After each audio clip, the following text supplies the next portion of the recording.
In ionic bonding, the electron is being transferred from one atom to another. The one that loses the electron is typically going to be a metal, because metals have low ionization energy and low electron affinity. Low IE, that means it's easy to take its electron away. Low electron affinity, it's not very good at grabbing a new one. The opposite is true for the nonmetal. Nonmetals have high ionization energies, you can't steal its, and high electron affinities, very good at stealing an electron.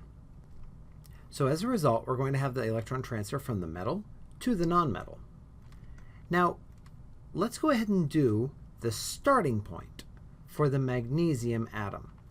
Go ahead, refer to your periodic table and see how many valence or outer electrons it's going to have, and draw in the correct Lewis dot structure for this atom.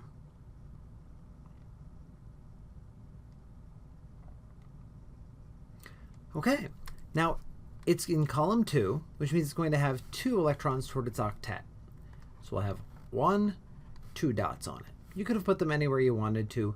Don't pair them up. The only time that you'll pair up 2 is for hydrogen or helium, and that's because they max out at having 2. Other than that, for the same reasons that we saw when talking about quantum numbers, we're going to spread the electrons around, following Hund's rule and those sort of rules.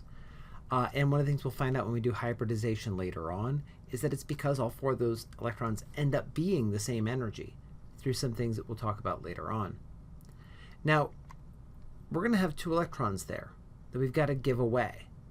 If we give them away, we'll be isoelectronic with the noble gas, which means that we're going to have an octet in the outermost shell. Now I want you to go ahead and do the same thing for this chlorine atom. Pause and try it now.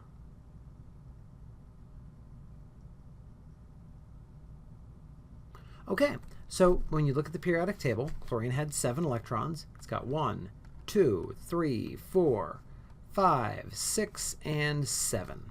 You can see we have 7 pairs of electrons. Also notice that I was tactical. I chose to leave a slot on this side facing toward the metal because I'm going to be able to do things easier in just a moment. Now what I can do is I can realize that chlorine is going to have to steal 1 more electron in order to get to its octet. Magnesium is not good at keeping its electrons. It wants to give them away, in fact. And so one of those electrons is going to hop right over into this slot of the chlorine atom. It's now going to be the chloride ion.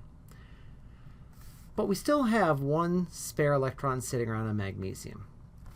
So what we're going to have happen is we're going to get a second chlorine atom to come nearby. We'll have its starting configuration as well.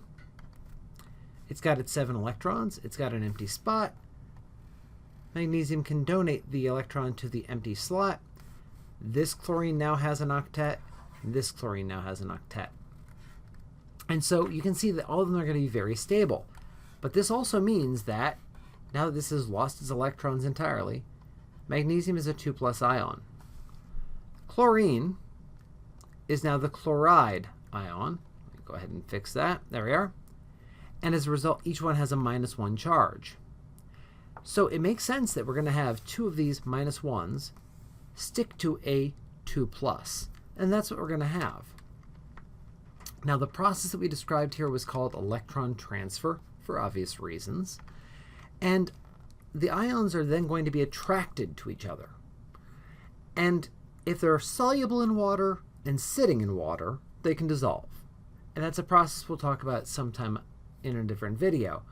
But if it's insoluble or not in water, these 2 ions are now going to stick together because they have strong charges. Magnesium's at +2, chlorine's at -1. They're going to stick together so well they're going to stay as a solid chunk just sitting there on your table.